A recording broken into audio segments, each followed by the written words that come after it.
नमस्कार दोस्तों, स्वागत है आपका अपने YouTube channel RJ nursing academy पर। फ्रेंड्स, आज बात करने वाले राजस्थान सीएचओ पेपर 2023 के सॉल्यूशंस के बारे में बात करेंगे, जिसमें टोटल 100 क्वेश्चंस रहने वाले हैं और ये आने वाले जितने भी सीएचओ के एग्जाम हैं उनके लिए बहुत ही इंपॉर्टेंट साबित होने वाला है। राजस्थान सीएचओ का जो एग्जाम है 2024 के अंदर, उसके लिए बहुत ही इंपॉर्टेंट है।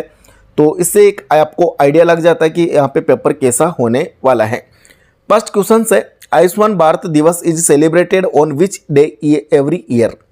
तो एवरी ईयर आयुष्मान भारत दिवस कब सेलिब्रेट किया जाता है? तो राइट आंसर यहाँ पे 30 अप्रैल। सेकंड है, who is current minister of health and family welfare of the India. India का हेल्थ मिनिस्टर कौन सा है? श्री मनसुख एल मांडवीय। तो इसका यहाँ पे राइट आंसर रहने वाला है। नेक्स्ट है question number 3, national program for family planning was launched in the India is. तो फैमिली प्लानिंग जो इंडिया के अंदर कब लॉन्च किया गया है? 1952 के अंदर। Who is the father of the vaccination. Vaccination के फादर एडवर्ड जेनर। नेक्स्ट है question number 5, the constant presence of disease within a geographical area is known as. एक जियोग्राफिकल एरिया के अंदर कॉन्स्टेंटली प्रेजेंट होना disease का, उसको क्या कहते हैं? Endemic. Which of the following is the light sensitive portion of the human आई। तो आई के अंदर जो लाइट सेंसिटिव जो पोर्शन है उसको क्या बोला जाता है? कॉर्निया, रेटिना, कंजक्टिवा और स्क्लेरा। राइट आंसर यहाँ पे रेटिना। नेक्स्ट है क्वेश्चन नंबर 7, जो कि दिया गया है कि which of the following facts is correct about the jaundice. तो जॉन्डिस से रिलेटेड कौन से फैक्टर्स यहाँ पे फैक्ट या जो करेक्ट है? Bilirubin level are high, skin and eye are yellow, there is loss of appetite, pale yellow fecal matters. तो चारों यहाँ पे राइट आंसर रहने वाले हैं जो कि जॉन्डिस से रिलेटेड है। तो राइट आंसर यहाँ पे ऑल 1 2 3 4। नेक्स्ट है question number 8, the elbow joint is an example of the. तो एल्बो जॉइंट ये कौन सा एग्जाम्पल है? तो राइट आंसर है हिंज जॉइंट। तो एल्बो जॉइंट क्या है? हिंज जॉइंट है। और बात करें बॉल एंड सॉकेट जॉइंट के बारे में, तो बॉल एंड सॉकेट जॉइंट एक शोल्डर जॉइंट है। ओके, शोल्डर जॉइंट और हिप जॉइंट, ये कौन से जॉइंट है? Ball and socket joint. और पाइवोट जॉइंट की अगर बात करें तो पाइवोट जॉइंट यहाँ पे रहने वाला नेक और रेडियस एंड अल्ना। नेक का जो जॉइंट है वो, और जो रेडियस एंड जो अल्ना जॉइंट है ये भी कौन सा जॉइंट है? पाइवोट जॉइंट के एग्जांपल है। और ग्लिंडिंग जो जॉइंट है इसके क्या क्या एग्जांपल रहने वाला है? तो gliding joint, wrist joint and ankle joint. Okay, wrist joint and ankle joint, gliding joint. Next है question number 9, the site of protein synthesis in the cell is ribosome. Which of the following blood group is an universal acceptor? तो universal acceptor कौन सा blood group है? तो right answer है यहाँ पे blood group A B positive. तो universal recipient रहने वाला है, एक्सेप्टर रहने वाला है ए बी पॉजिटिव। और ओ नेगेटिव कौन सा ब्लड ग्रुप है? ओ नेगेटिव रहने वाला है यहाँ पे universal donor. Okay, universal donor कौन सा है? O negative blood group. Next question number 11, which of the following is anticoagulant found in the blood. तो एंटी कोगुलेंट कौन सा ब्लड के अंदर पाया जाता है? कोलेजन, फाइब्रिनोजन, फिब्रिन और हिपेरिन। तो राइट आंसर है यहाँ पे हिपेरिन। नेक्स्ट है question number 12, which of the following blood vessels delivers impure blood to the lungs for the purifications. तो प्यूरिफिकेशंस के लिए कौन सा ब्लड वेसल्स है जो कि इम्प्योर ब्लड लंग्स को पहुँचाती है? Pulmonary artery, pulmonary vein, coronary artery और पोर्टल वेन। तो राइट आंसर है यहाँ पे पल्मोनरी आर्टरी। पल्मोनरी आर्टरी जिसमें जैसे कि हार्ट के 4 यहाँ पे वाल ये रहते हैं चैम्बर, जिसमें से पल्मोनरी आर्टरी कहाँ से होती है? Right ventricle. Okay, right ventricle जहाँ से पल्मोनरी आर्टरी निकलती है और ये लंग्स के अंदर पहुँचती है। ओके, देन लंग्स के यहाँ से पल्मोनरी जो वेन है वो लेफ्ट एट्रियम के अंदर लेके आती है और लेफ्ट एट्रियम से क्या होता है? वापस यहाँ पे प्योर ब्लड आ जाता है और प्योर ब्लड वापस सप्लाई होता है बॉडी के अंदर। देन वापस जो किस में आता है? राइट एट्रियम में। तो इस प्रकार से सर्कुलेशन चलता रहता है और पल्मोनरी आर्टरी इसका एक एक्सेप्शंस के तौर पे भी माना जाता है, क्योंकि पल्मोनरी आर्टरी इम्प्योर ब्लड को कैरी करती है और पल्मोनरी वेन क्या करती है? प्योर ब्लड को कैरी करती है। नेक्स्ट है question number 13, haemopoiesis means. Haemopoiesis क्या होता है? Synthesis of the RBC is known as haemopoiesis. और ब्रेकडाउन ऑफ द आरबीसी क्या होता है? Haemolysis. Breakdown of the RBC that is haemolysis. Haemolysis. Next है synthesis of the DNA that is DNA replications. Okay, DNA replications. तो ये terms आपको याद रखना है क्योंकि एग्जाम में पूछे जाते हैं। नेक्स्ट है question number 14, insulin is produced by which type of cell in the pancreas. तो पेनक्रियाज के अंदर किस टाइप की सेल है जो इंसुलिन को प्रोड्यूस करती है? इजलेट सेल और जर्म सेल्स, स्क्वेमस सेल और एपिथेलियल सेल। तो राइट आंसर है यहाँ पे option A, islet cell. Next question number 15, which of the following hormones play a role in the thickening of the lining of uterus. तो thickening of lining of uterus कौन सा hormone responsible होता है? Right answer है oestrogens. Next है question number 16, in which of the following year जननी सुरक्षा योजना कार्यक्रम JSSKY लॉन्च्ड। तो कौन सा ईयर है जब JSS के लॉन्च किया गया है? तो राइट आंसर है 2011 के अंदर जहां पे इसको launch. Next question number 17, the level of care in which care is generally provided in the district hospital and community centres at the block level is known as primordial level, primary level, secondary level और tertiary level. तो right answer यहाँ पे रहने वाला है secondary level. Next है question number 18, जिसमें दिया गया है कि which of the following is the correct way to express the prevalence of any disease.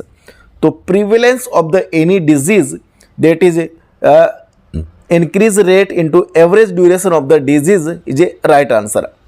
Next है question number 19, SARS stands for.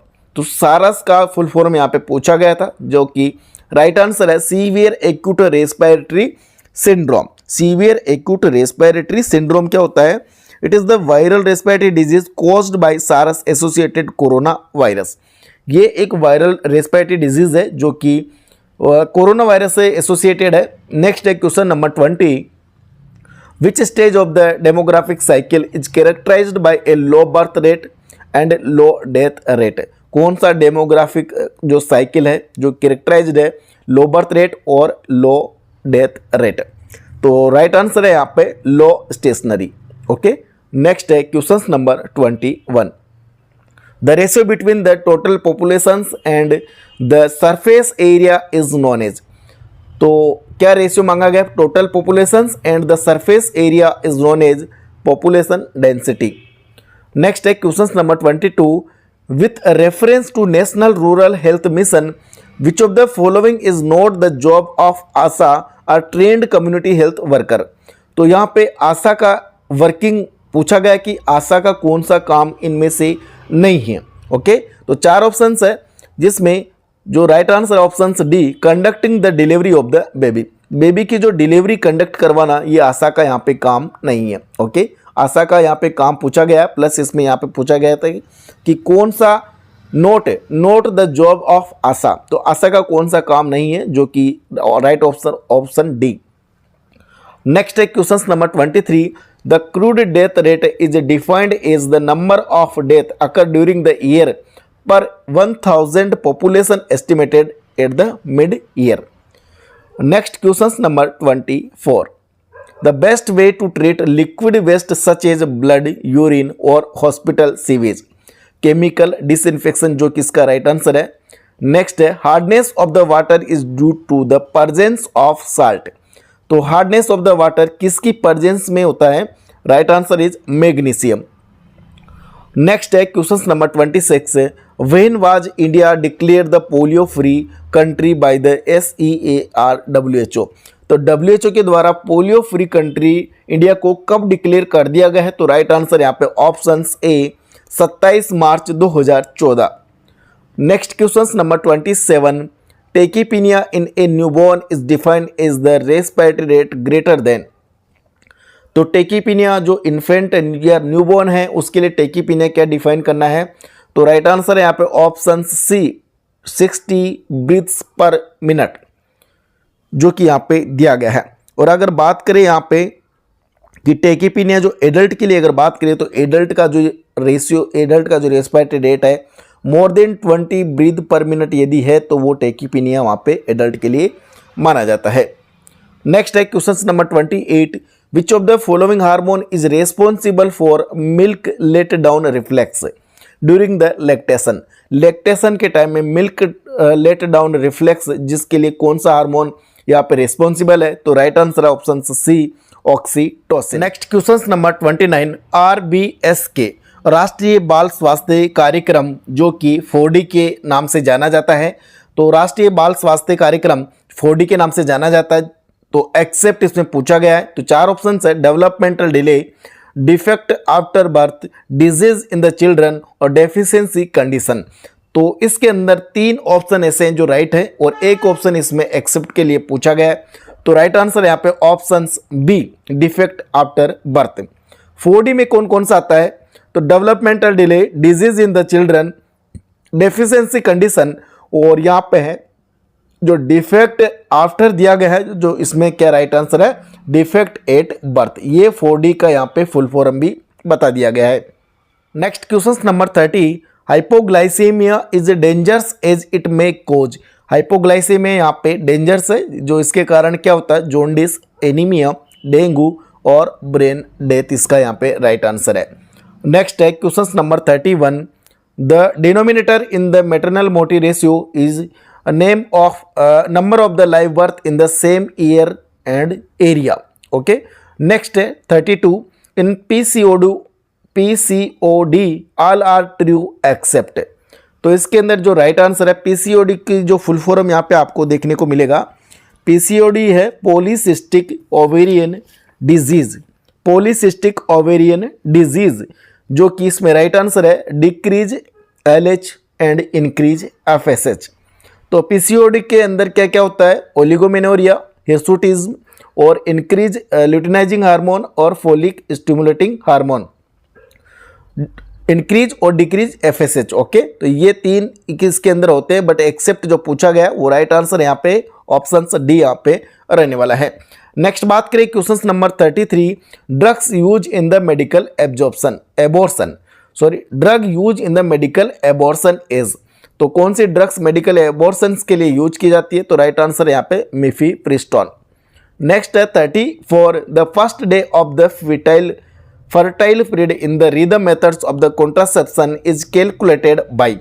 तो यहाँ पे राइट आंसर है option A, shortest cycle -18 days. Okay, next है 35, जिसमें दिया गया है कि India first indigenous developed vaccine for the prevention of the cervical cancer. Cervical cancer के लिए जो इंडिया का फर्स्ट जो इंडिजिनस जो डेवलप्ड वैक्सीन है वो कौन सा रहने वाला है? राइट आंसर ऑप्शन ए, क्रीवेक वैक्सीन।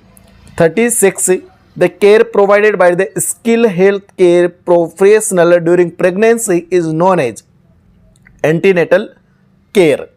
नेक्स्ट है 37, the first milk secreted by the mother which is rich both in protein and anti infective factor is known as. तो फर्स्ट जो मिल्क मदर के द्वारा सिक्रेट होता है वो जिसमें सबसे ज़्यादा प्रोटीन और एंटी इन्फेक्टिव फैक्टर रहता है, तो क्या होता है? कोलेस्ट्रॉम उसको बोला जाता है। नेक्स्ट है 38, the average period of the giving birth to a full term baby.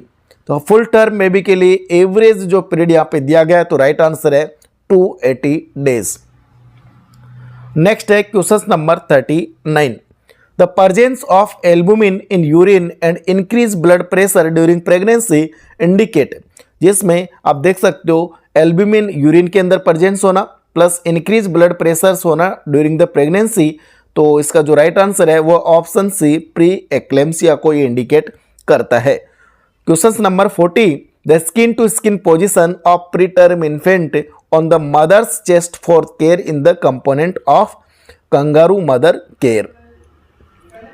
Next question number 41, the virus which cause smallpox is. Smallpox जो वायरस है, कौन सा वायरस स्मॉल पॉक्स कोज करता है? तो राइट आंसर यहाँ पे वेरियोला वायरस।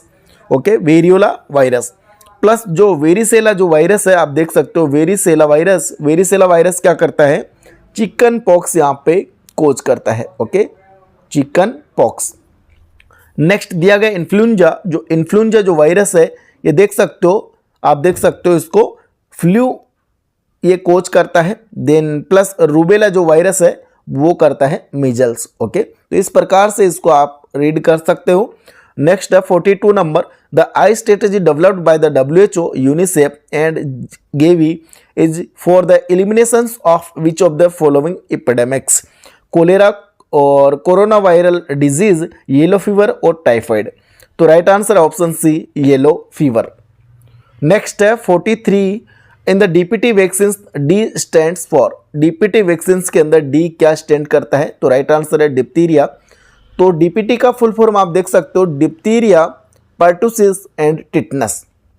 कोई सा भी फुल फॉर्म आपसे पूछा जा सकता है। Next question number 44, the HIA test for dengue stands for. तो HIA जो डेंगू के लिए टेस्ट किया जाता है उसकी फुल फॉर्म पूछा गया है, तो यहाँ पे है हिम एग्लूटिनेशंस इनहिबिशन एसे। ओके, नेक्स्ट है the chief cause of enteric fever. Enteric fever का मोस्ट कॉमनली चीफ कॉज क्या माना गया है? राइट आंसर यहाँ पे साल्मोनेला टाइफी। नेक्स्ट है 46, the clustering of risk factor like obesity, hypertension, type 2 diabetes which increase the risk of cardiovascular disease is known as metabolic syndrome. Next है 47, progressive constructions of coronary artery leading to cardiac pain across the chest is called angina pectoris, इसका right answer है। Next है 48 number, worker of the coal, lead, gold and mica industries can suffer from. जो भी worker है जो कि कोल में work करता है, लेड, गोल्ड और मिका जो इंडस्ट्रीज है उनमें वर्क करने वाले किस डिजीज से सफ़र करते हैं? तो राइट आंसर है सिलिकोसिस। नेक्स्ट है 49, the normal body mass index BMI is in adult age per the WHO range from. तो WHO के अकॉर्डिंग BMI जो एडल्ट पेशेंट की है वो कितनी नॉर्मल मानी गई है? तो राइट आंसर है यहाँ पे 18.5 से 24.9 kg पर मीटर स्क्वायर। और इसका जो लास्ट क्वेश्चन है जो कि portal vein hypertension occurs in nephritis, diabetes mellitus, liver cirrhosis और कोलिसिस्टाइटिस। तो राइट आंसर यहाँ पे लिवर सिरोसिस। तो टोटल 50 क्वेश्चंस के बारे में इस पार्ट फर्स्ट के अंदर बात कर चुके हैं। अब पार्ट जो सेकंड रहने वाला है उसमें नेक्स्ट जो 50 क्वेश्चंस है उसके बारे में बात करेंगे। फिर भी अगर आपको कोई क्वेश्चंस के बारे में डाउट हो तो प्लीज़ कमेंट बॉक्स में जरूर कमेंट करिए, रिप्लाई करने की कोशिश करेंगे। मिलते हैं नेक्स्ट वीडियो में, तब तक के लिए स्वस्थ रहे, मस्त रहे। धन्यवाद फ्रेंड्स।